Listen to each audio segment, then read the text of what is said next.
Kuni kecha O'zbekiston Davlat xoreografiya akademiyasi Urganch filialida 9-dekabr Xalqaro korrupsiyaga qarshi kurashish kuniga bag'ishlangan Aksil korrupsiya loyihasi doirasida ochiq eshiklar kuni o'tkazildi. Hozir shu haqda.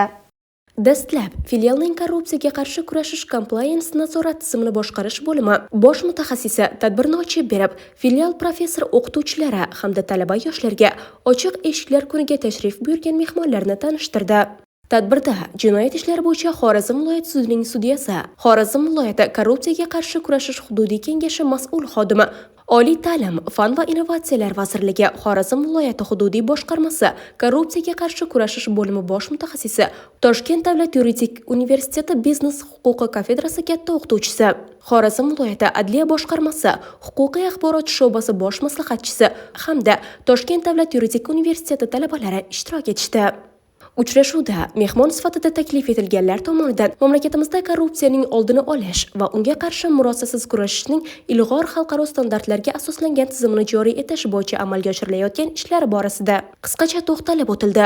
Shuningdek, Toshkent yuridik universiteti talabalari boshchiligida blitz savol o'yinlari tashkil etildi.